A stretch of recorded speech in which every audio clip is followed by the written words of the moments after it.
Hace unos días seguramente han visto por todos los medios de comunicación cómo el expresidente ya de Uruguay saludaba al rey Juan Carlos I de España con unas palabras muy curiosas que nos parecen tan interesantes como para hacer de ellas todo un programa. Le decía Pepe Mújica al don Juan Carlos que la gente dice que él es un presidente pobre, que era un presidente pobre, pero realmente los pobres son los que precisan mucho.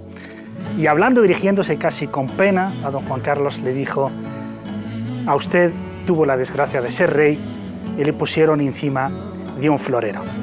También el mismo presidente Mújica solía decir que los políticos tienen el deber de vivir como vive la mayoría del pueblo y no como vive la minoría.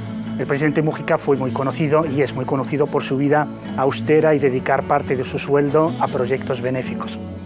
Y aquí nos preguntamos por qué hemos cambiado los valores de humanidad, de solidaridad, de vivir una vida sencilla y simple, por unos valores que hemos puesto el planeta patas arriba. Es decir, los valores de acumular riquezas, de poseer, de correr y correr y no parar de correr para acumular bienes y bienes y necesidades. ¿Tenemos esa necesidad?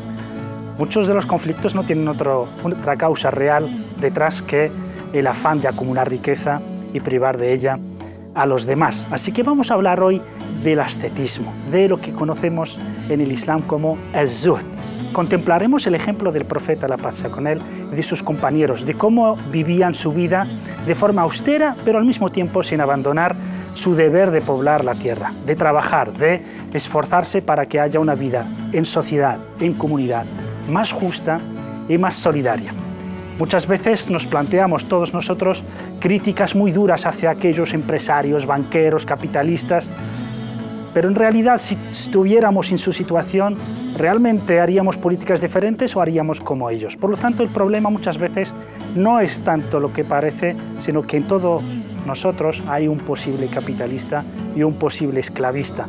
De ahí que la lucha verdadera es aquella del interior, de cada uno de nosotros, para cambiar los valores y poner los valores éticos y prioritarios en su justo lugar. La economía o la riqueza nunca debería de ser el objetivo final del trabajo del ser humano, sino todo lo contrario. Debería de ser la persona, la economía y los medios. En realidad no son más que eso, medios para buscar más libertad y más felicidad. O como se suele decir, no es más libre aquel que más tiene, sino el que menos necesidades tiene. Una pequeña pausa y volvemos a Majales para hablar de az-zuhd. Hasta ahora.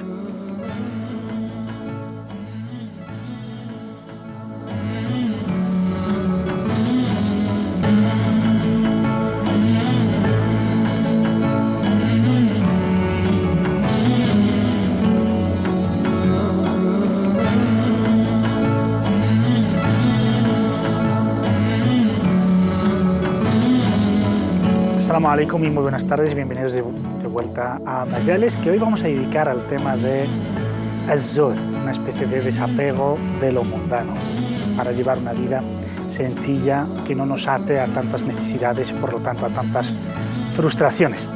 Bienvenidos a Majales, les recuerdo que pueden contactar y que pueden llamarnos para participar, para darnos sus opiniones o sus críticas y sus preguntas. Pueden hacerlo llamándonos al 911 73 02 51, 911 73 02 51. También lo pueden hacer a través del correo electrónico, escribiéndonos a majales@cordobainternacional.com y también, como no, a través de la red social Facebook, en facebook.com/majales-Córdoba. Y también les recuerdo que los emails que nos llegan los tenemos en cuenta y los temas que muchos de ustedes proponen, los vamos a llevar a cabo, solo los vamos a reajustar un poco más o menos con un tiempo idóneo, como es el tema de la educación de los niños, cuando se acerque allá por abril y mayo, que todo el mundo va a inscribir a sus hijos. Entonces hablaremos de la importancia, como se ha propuesto en alguno de los correos. Para hablar de este tema hoy, tenemos a dos de nuestros compañeros que ustedes muchos les conocen y quieren además. A mi derecha, Mohamed Said. Assalamu alaikum. Alaikum salam. Bienvenido. ¿Qué tal? Alhamdulillah, muy bien. El tema bien, ¿no? Promete. Sí. Y Hisham también. Assalamu alaikum, Hisham. Alaikum salam. Bienvenido. Muchas ¿Qué gracias. tal? Muy bien, alhamdulillah. ¿Te ha gustado mucho el tema, no? Cuando se ha propuesto. El tema tiene mucha Chicha. materia, sí, como se suele decir. Bueno, la primera que nos gustaría para introducirnos es la definición del término que aparece en la literatura y en las ciencias islámicas llamada az-zuhd, que significa la vida sencilla o el desapego. Pero ¿cómo definiríamos más exactamente az-zuhd? Bismillahirrahmanirrahim, alhamdulillah, sallallahu alaihi wa barak ala mulana rasulillahi wa alihi wa sahbihi. Realmente la traducción, ¿no?, de la palabra zuhd al español es una tarea complicada, ¿no? No hay un término que abarque todas las connotaciones que tiene ese concepto en el Islam. Se puede hablar de ascetismo, pero es una ideología, ¿no?, y una forma de vida relacionada con ciertos grupos y ciertas sociedades en ciertas épocas. Se puede hablar de renuncia, de desapego, el desinterés en los bienes mundanos, no aquellos que son fundamentales y básicos para el desarrollo de nuestra vida, sino hablamos de los excesos, ¿no? Nuestros sabios a la hora de definir el zuhd suelen utilizar diferentes conceptos que en conjunto no vienen a decir lo mismo, ¿no? Tenemos, por ejemplo, el Imam Ahmad radiyallahu anhu arda, que lo divide en tres categorías, ¿no? Dice az-zuhd thalathatu awjuh, ¿no? zuhd al-awam, zuhd al-khawas, zuhd al-arifin. La renuncia de las masas, digamos, de la gente corriente, que es la renuncia a lo ilícito, que esa es la renuncia básica. Y luego la renuncia a los excesos en lo lícito, ¿no?, que es la renuncia de la élite.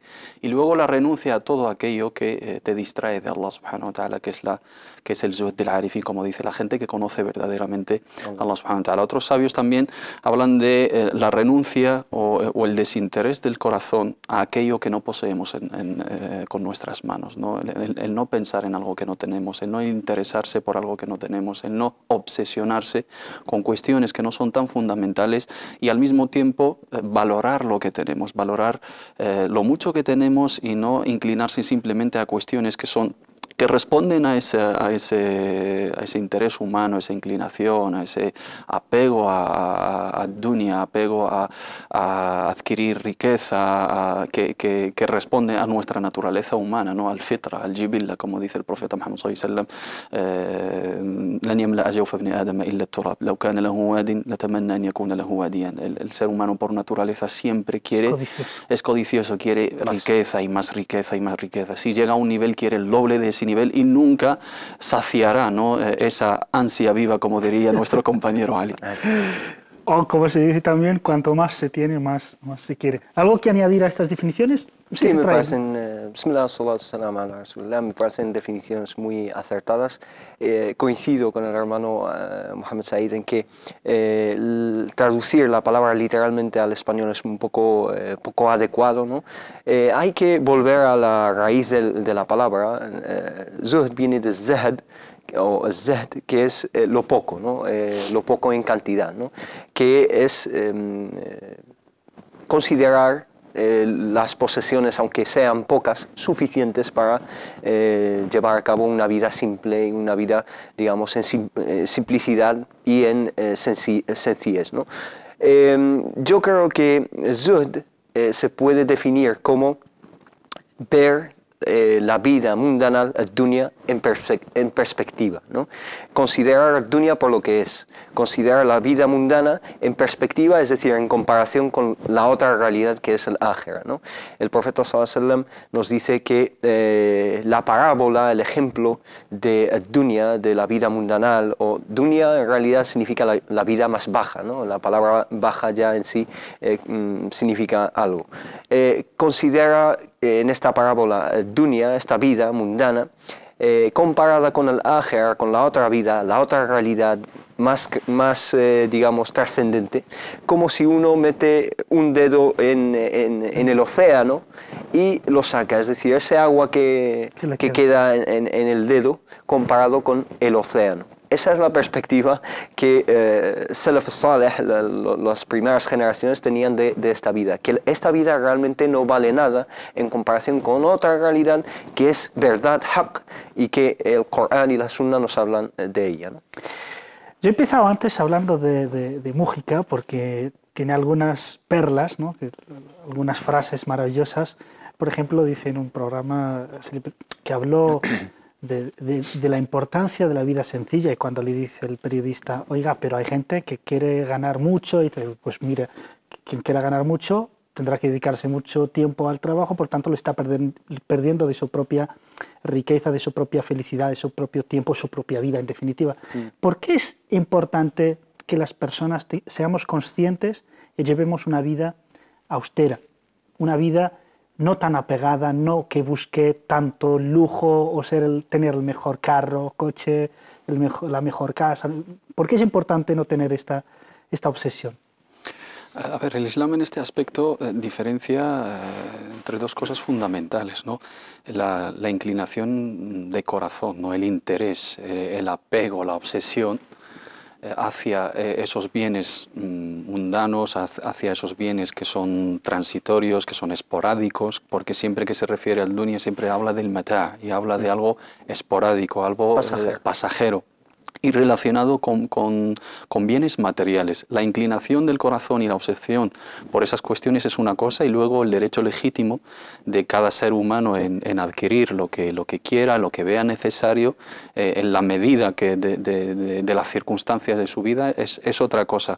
Los sabios muchas veces, nuestros sabios, nuestros eruditos, sobre todo de la educación espiritual, insisten sobre el aspecto de que la renuncia a la vida mundana no se limita única y exclusivamente a renunciar bienes, sino es la renuncia del corazón y darle ese valor a esas cuestiones, saber valorar. Puedes tener el mejor coche, pero sabes que no va más allá de ser un coche, de ser un metal que pueda destruirse y lo puedes dejar de tener. Puedes tener la mejor casa, pero no dejas de pensar y de creer que es algo pasajero, que abandonarías esta vida. Que no te hace mejor que nadie.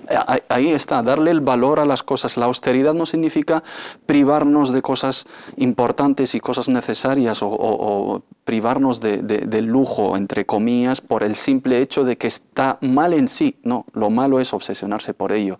Lo malo es convertir un medio en un fin. O sea, el dinero, los bienes mundanos son unos medios y unos bienes que tenemos en nuestra mano para desarrollar nuestra vida, llegar a complacer a Allah subhanahu wa ta'ala, ayudar, disfrutar de la vida, ayudar a los demás, pero convertirlos en fines en esta vida y luchar para conseguir algo que es tan pasajero y algo que no tiene ningún significado en comparación con otros dones de Allah subhanahu wa ta'ala, que puede ser la fe, la creencia, la salud, la familia, la amistad, la adoración de Allah subhanahu wa ta'ala. Ese es el concepto, creo, correcto del Islam hacia esa renuncia, hacia esa austeridad. Pero sí es importante, desde la perspectiva islámica, acostumbrarse a ese nivel simple, a ese nivel, digamos, austero, para saber valorar los bienes de esta vida y los dones de Allah subhanahu wa ta'ala, y no dejarse llevar por lo otro. El profeta Muhammad sallallahu alaihi wasallam nos da una regla general: man asbaha aminan fi sirbih mu'afan fi badanihi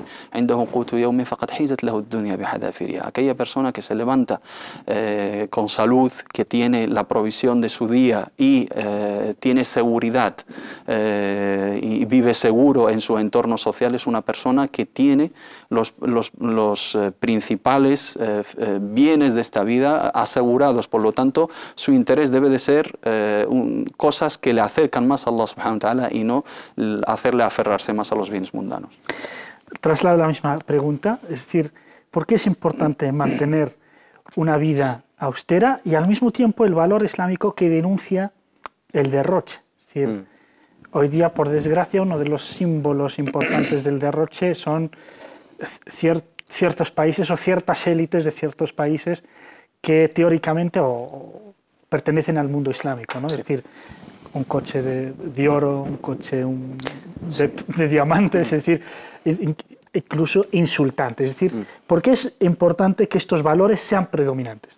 Bueno, esta cultura del derroche no es limitada a países musulmanes o no musulmanes. Es realmente una cultura que se ha expandido por todo el mundo. Es algo intrínseco del sistema en el que vivimos. Es decir, el sistema en el que vivimos actualmente está basado en el consumo, en consumir más y más y más. Existe una una máxima del capitalismo, si lo podemos decir así, que es quien muera con el mayor número de juguetes, entre comillas, al fin y al cabo es el ganador, ¿no? Es convertir los bienes mundanos en el fin, como decía el hermano Mohammed Said, en vez de considerarlos como medios para utilizarlos un uso idóneo, ¿no? Entonces, el sistema en sí está basado en esta ideología del consumo, ideología del derroche que nos está llevando a donde nos está llevando, ¿no? Y el Islam da un paradigma, un estilo de vida, una visión totalmente diferente, totalmente, no digo alternativa, porque alternativa ya la margina, ¿no? Sino que es la verdadera, la que debe de ser. Es esa visión de que la vida mundana es un medio hacia la felicidad y que la felicidad absoluta no es aquí, no es en esta vida, sino en la otra vida, ¿no? Y aquí mencionar una cosa muy curiosa que está adoptando quizá el materialismo occidental y tal, y es introducir dentro del consumismo obsesionado, exagerado, etcétera, algunos elementos redentores, ¿no? Te doy un ejemplo. Se habla mucho del comercio justo, se habla mucho de ayudar a países o a huérfanos o a niños del tercer mundo, etcétera, como algo redentor. Por ejemplo, me compro, sí, para poner un poco de equilibrio de humanidad, ¿no? Por ejemplo, me compro un café latte de Starbucks, por ejemplo, y ponen me lo compro por un precio muy alto, ¿no? Por un precio muy alto, y me siento mal por haber derrochado tanto dinero en ese café que realmente lo puedo comprar a €1 o más o menos, ¿no? Entonces ahí en el café pone tal porcentaje del precio va a ser dedicado a los niños de Somalia. Entonces eso me hace sentirme ya bien, ¿no? He contribuido, ya he ayudado. Campañas de marketing. Exacto. Por ejemplo, Bill Gates, que lleva muchos años encabezando la lista de los más ricos de Forbes, etc., ¿no? Entonces Bill Gates ha obtenido una fortuna muy grande a base de métodos quizá lícitos, quizá ilícitos o ilegítimos, y luego te dicen, Bill Gates ha donado la mitad de su fortuna a tales causas, y eso ya legitimiza el sistema en sí, porque el sistema, al fin y al cabo, aunque quita de unos, da a otros, ¿no? Entonces, el estilo de vida del que estamos hablando es totalmente diferente, es un estilo de vida ético, ¿no? El zuhd cumple lo más básico de la ética, que es solo consumir lo que necesitas y vivir, como os decía una vez. Tú has hablado de Mújica, que hablaba de trabajar para ganar dinero y malgastar un tiempo. Gastar ese tiempo en un trabajo y en una producción no está mal de sí, sino que está mal si lo hacemos solo por dinero, si lo hacemos solo por estos fines mundanos. Si lo hacemos realmente para mejorar el mundo y beneficiar a nuestros congéneres, etc., entonces está bien. Pero si lo hacemos solamente por estos fines mundanos con miras tan cortas, entonces estamos cayendo en este círculo vicioso, ¿no? Les recuerdo que pueden participar llamándonos al 911 73 02 51, 911 73 02 51. Mohammed Said, cuando te pregunté por la definición dijiste ascetismo, pero el ascetismo es una forma de vida, pues alejarse de tu ciudad, del país, alejarse de la sociedad para ir a adorar a Dios en una ermita o en un monte lejos de la gente.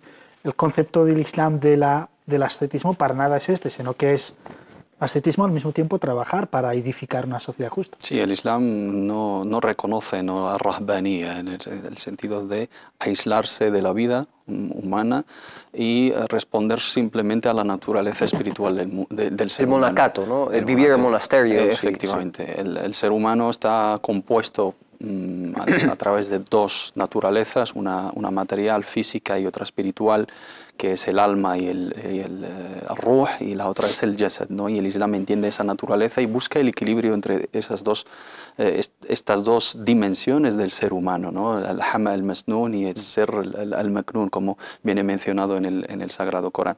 Y el equilibrio está en buscar la línea intermedia entre las necesidades humanas, las necesidades fisiológicas y las necesidades espirituales. Renunciar la vida y aislarse es lo más fácil realmente. Lo suyo es, como dice el profeta Muhammad sallallahu alaihi wasallam, الذي يخالط الناس ويصبر على أذاهم خير من الذي لا يخالط الناس ولا يصبر على أذاهم. Aislarse del mundo, aislarse de la gente, aislarse de la actualidad, de los intereses, de las tendencias, ¿no? Las tentaciones es, al fin y al cabo, haciendo un ejercicio espiritual sí se pueden conseguir, pero luchar en contra de eso y convivir con ello, sobrevivir frente a esas tentaciones diarias. El Imam al-Ghazali, a la hora de definir el zuhd, dice أن يملك الرجل شهوته وغضبه. Ese es el zuhd para el Imam al-Ghazali. O sea, la renuncia verdaderamente a los bienes mundanos se traduce a la hora de que un ser humano, el hombre o el ser humano en general, controle el deseo y la ira, controle los instintos humanos, saber valorar en qué situación estamos en cada momento, ¿no? El Islam aboga por el equilibrio entre esas dos facetas y nos llama a la contribución. Uno de los objetivos de la creación del ser humano, que nos dice Allah subhanahu wa ta'ala, inni ja'ilun fil ardi khalifa. Khalifa es un gerente, es que una de sus misiones es la construcción en esa tierra. Nuestros sabios definen nuestra misión en esta tierra como seres humanos a través de dos frases, imaratul ardi wa iqamatul fard, construir en la tierra y adorar a Allah subhanahu wa ta'ala a través de esa contribución y esa construcción.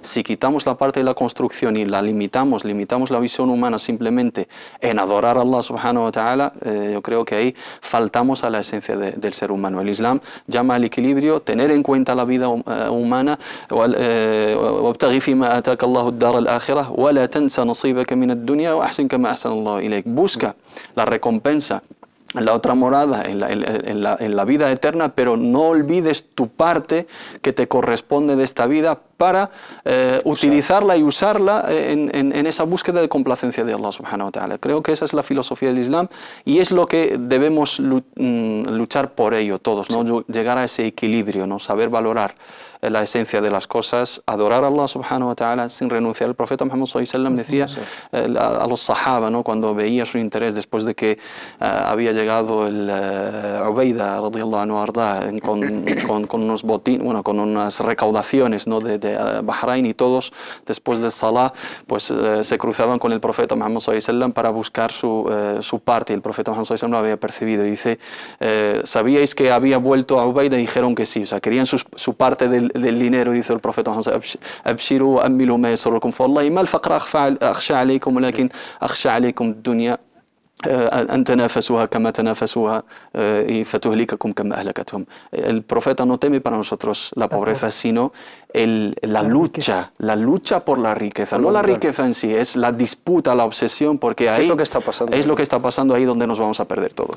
Tenemos al teléfono a Mijit de Las Palmas. Salam alaikum, buenas tardes, Mijit.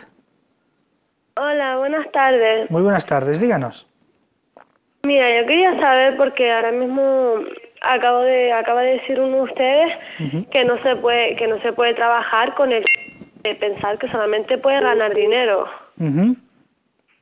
Quería que me explicaran eso. De acuerdo, que si el trabajo puede ser solo por el dinero o por más, ¿no? Sí. De acuerdo. Muchas gracias, Mijit, por su pregunta. Muchas gracias. Muy amable. Pues claro, tenéis que explicar ahora sobre todo eso. Sí. ¿Cómo es eso de que el trabajo no puede ser solo por el dinero? Es que he cometido una falta y he mencionado dos palabras claves de la actualidad en la misma frase: dinero y trabajo. Y eso ya, ¿no? No, lo que he querido decir es que uno, al trabajar, tiene que tener en cuenta esta función por la que Allah subhanahu wa ta'ala nos ha creado. Nosotros como seres humanos en la tierra tenemos una misión, una función que es Imaratul Ard. No solo poblar, sino la Imara es también difícil de traducir, sino que es construir. En el significado más amplio de la palabra. La construcción en su significado más alto. Construir y no destruir, ¿no? Entonces esa es nuestra misión sobre esta tierra. Y cuando hablo de construir, no estoy hablando de construir solo edificios, sino construir seres humanos, construir mentalidades, construir sociedades, construir civilizaciones, construir armonía. Eso es construcción en sí, ¿no? Y esa es nuestra misión aquí en la tierra. Si trabajamos, tenemos que tener presente nuestra razón de ser, ¿no? Que sea un trabajo útil. Nuestra razón de ser. Y por eso cualquier trabajo que lleve a la destrucción es haram. Cualquier trabajo que destruya al ser humano, que destruya su entorno, que destruya, eso es haram. Tenemos que tener en cuenta que siempre que estemos trabajando en un trabajo lícito, es que tenemos una misión, un mensaje que dar, sea donde sea, cada uno en su lugar. El albañil en el edificio que está construyendo, nosotros como divulgadores, los profesores dando clase, los médicos, diferentes profesiones, pero cada uno en su lugar está llevando a cabo una misión, sin la cual esta construcción humana no podría ser, porque son eslabones de la misma cadena que construyen una sociedad. Y por lo tanto, el dinero en sí, por supuesto que es lícito y por supuesto que necesitamos ese salario para salir adelante. No obstante, no puede ser el único o la única razón, el único factor a tener en cuenta a la hora de desarrollar un trabajo, una función, un oficio, ¿no? Porque una persona humana, o hombre o mujer, cuando solo tiene la obsesión por dinero o solo quiere ganar dinero, quiere decir que le da igual el trabajo que haga, cuando eso no es lícito. Y no va a producir. Ético. Es decir, y se falta también a un concepto importante en el Islam, que es la ética del trabajo. Y pensar que esa vía de sustento es un medio de adorar a Allah subhanahu wa ta'ala. Yo trabajo y al trabajar, al terminar mi función, tengo una retribución económica. Esa retribución económica está bien ganada, está ganada lícitamente, he cumplido con mis funciones. Esa es la parte de la ética en el trabajo, cumplir con nuestros cometidos, con nuestras responsabilidades.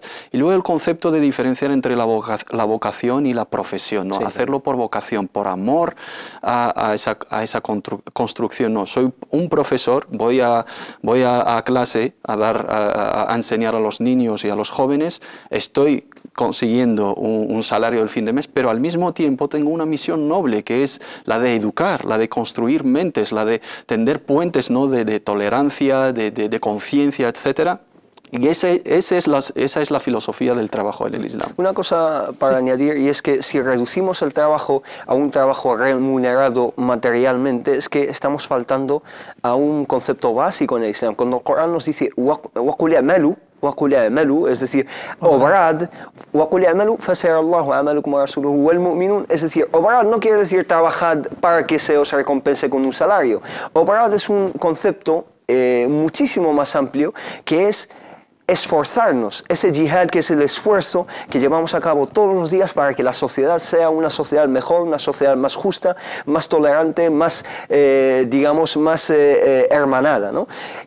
Y si reducimos el trabajo a un trabajo remunerado, nos estamos autorreduciendo al perro de Pavlov, ¿no? Que cuando se le enciende lo que es la bombilla, se echa a babear y cuando no se mueve, ¿no? Entonces nosotros no somos ese tipo de animal que simplemente se mueve por esos estímulos económicos que son los salarios a fin de mes, sino que realmente tenemos una conciencia muchísimo más elevada, ¿no? Como seres humanos. Si, lo que quieren hacer de nosotros es reducirnos a ese nivel animal que solo reacciona a base de estímulos. Es la esencia del capitalismo. Sí, la esencia del capitalismo, como decía Liles. Nos vamos a una pequeña pausa y volveremos inmediatamente después para profundizar más en el Zot. Hasta ahora.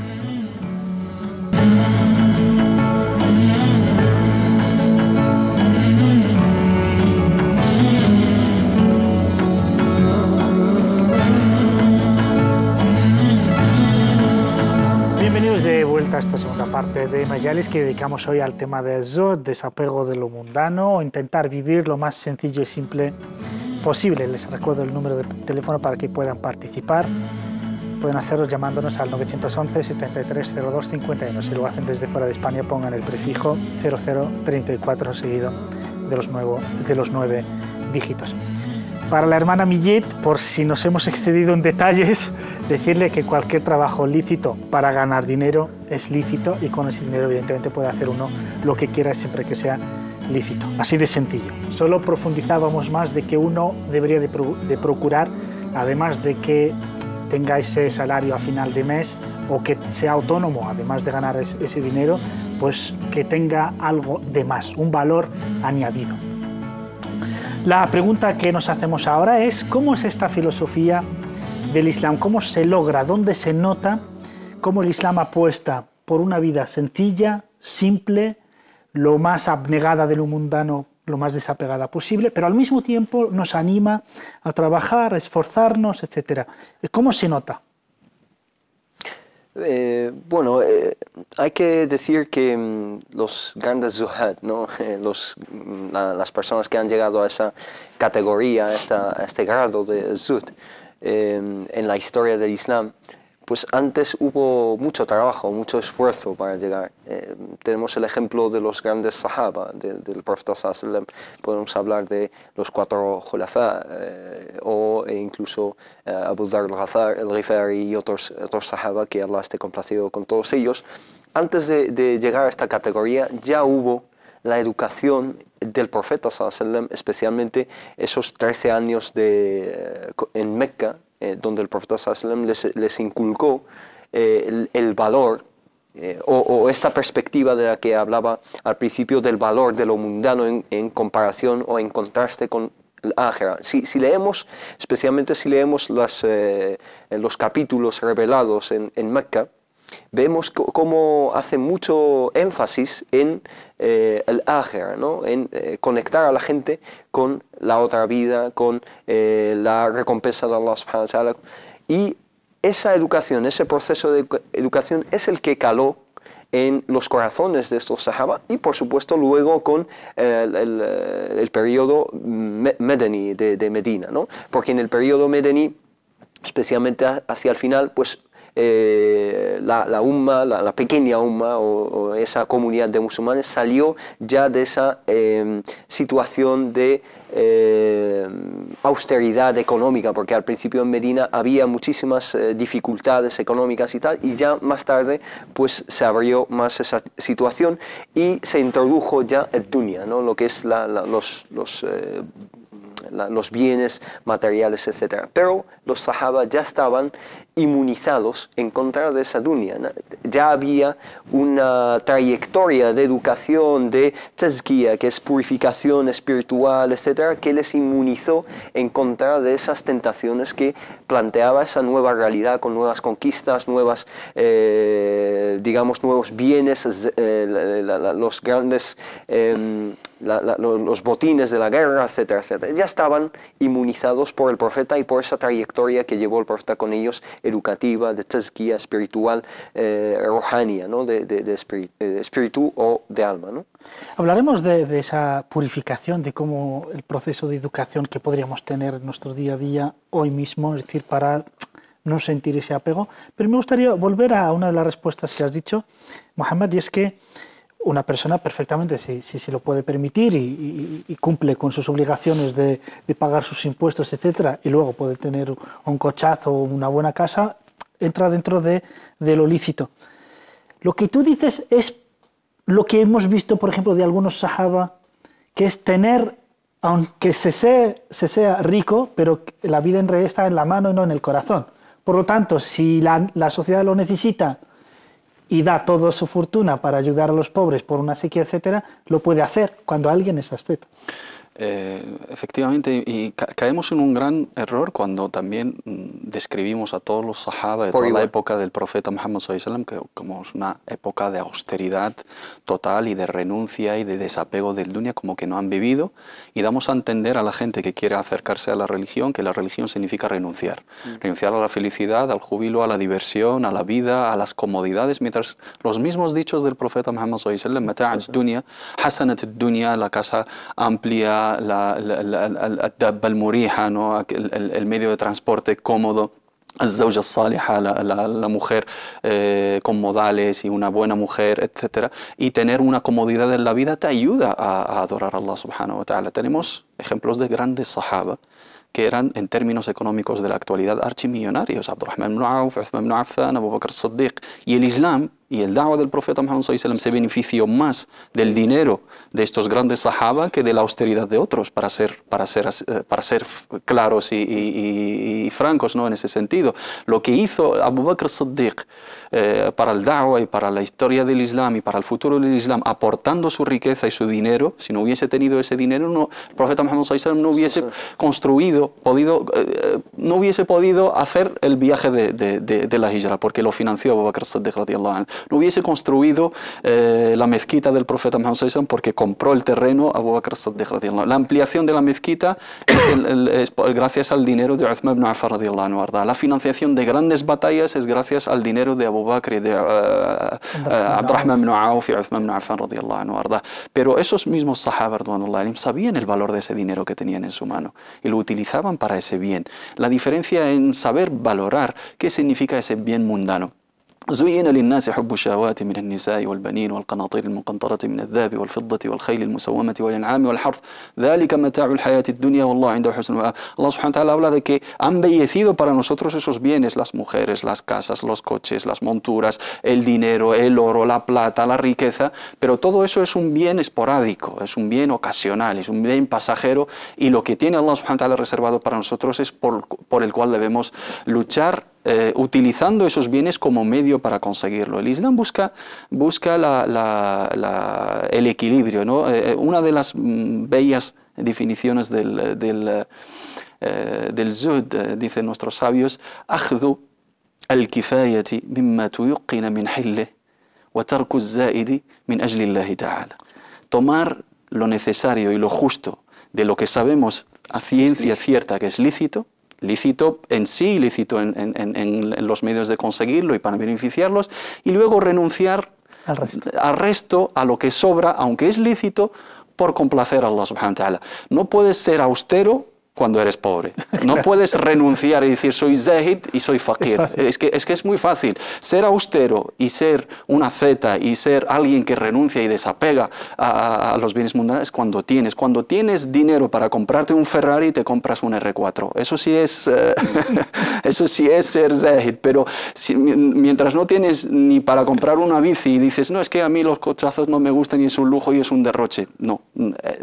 Nuestros sabios insisten en que hablar del ejemplo del profeta Muhammad sallallahu alaihi wasallam, muchos lo pintan como un pobre.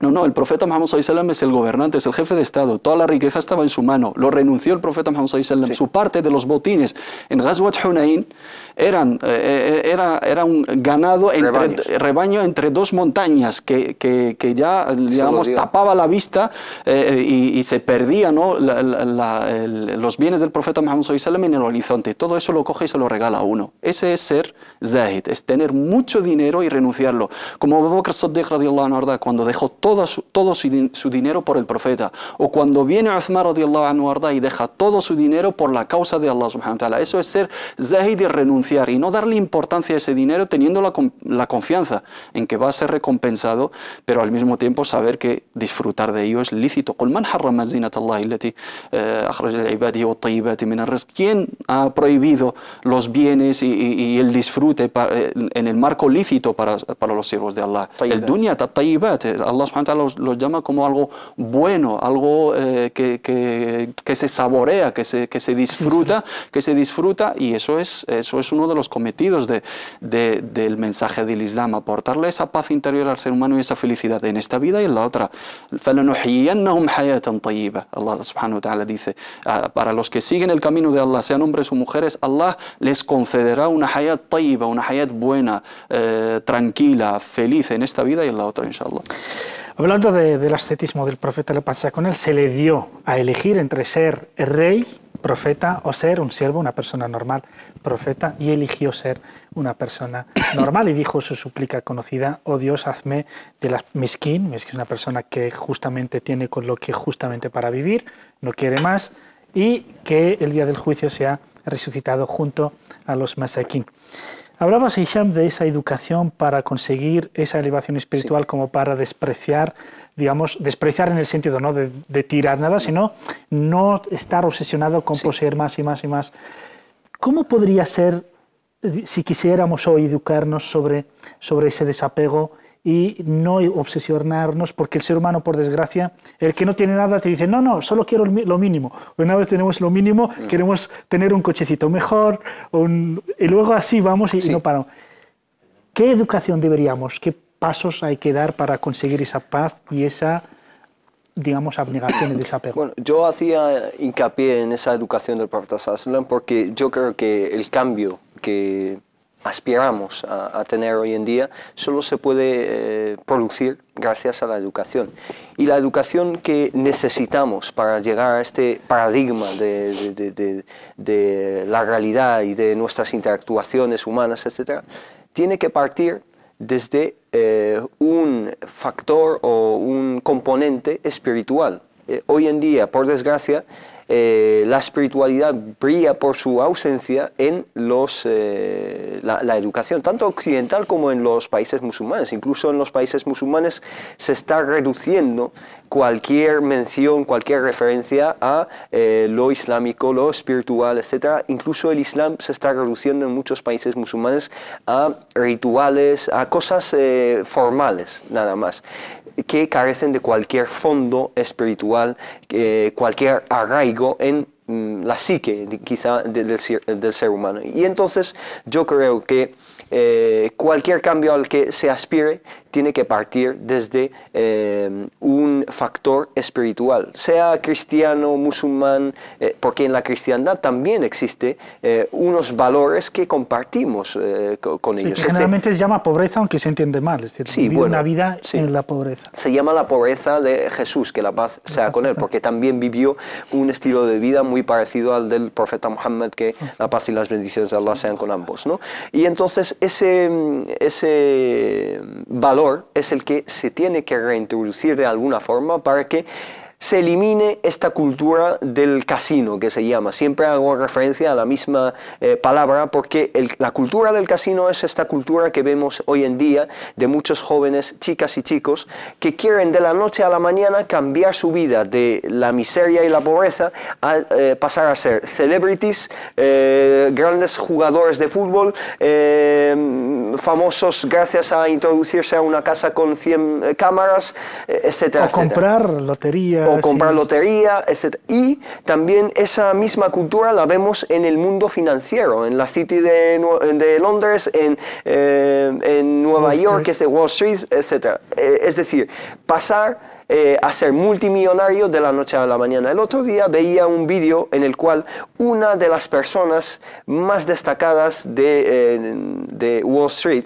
especialmente estuvo involucrado en la crisis económica, el famoso colapso que tuvo lugar ahí, etc. ¿Qué decía? Decía, cuando nos firmaban cheques con $4 millones o $5 millones, el efecto que tiene eso sobre la persona es muy comparado al efecto de una droga. Es decir, cuando uno recibe una gran cantidad de dinero, el cerebro ya emite releases, es decir, lanza unas hormonas que son las hormonas del placer. Te sientes por encima del mundo, te sientes poderoso, menosprecias al resto de la humanidad, ves al resto de la humanidad como idiotas, como estúpidos. Yo soy el inteligente porque yo tengo 5 millones de dólares y ellos no. Y eso es adictivo. Esa sensación es adictiva. Y a eso, exacto, y a eso se refiere el profeta sallallahu alaihi wasallam, que el dinero es adictivo. El recibir grandes cantidades de dinero siempre te lleva a querer una dosis más grande, para llevarte a una sensación de placer incluso mayor. Vas escalando, ¿no? Por eso los que más tienen son los más corruptos, ¿no? Exacto. Los políticos y los... No, el Corán habla de dos clases peligrosísimas que arruinan toda sociedad, que es la clase poderosa políticamente, que les llama el istikbar, y también el mutrafún, aquellos que tienen tanto dinero como que corrompen al resto y compran a los políticos, etcétera. Por desgracia es lo que hoy día el poder económico y el poder político, al no estar separados y estar juntos, estamos sufriendo las consecuencias. La pregunta que quisiera hacer ahora, después de lo que nos ha dicho, por cierto, me dice Foucault, que les recomiende el documental buenísimo, Inside Job. Lo pueden encontrar en YouTube y es buenísimo para ver esta cultura del casino y en manos de quién está la economía global. Y también, si pueden, el capitalismo de Michael Moore. El zuhd, porque con la justificación de algunos musulmanes de que entienden el zuhd, bueno, pues ya, entonces abandona la exigencia de sus derechos sociales, laborales, etc. ¿Puede justificar un valor tan ético como es el desapego a lo mundano, la renuncia a luchar por tus derechos?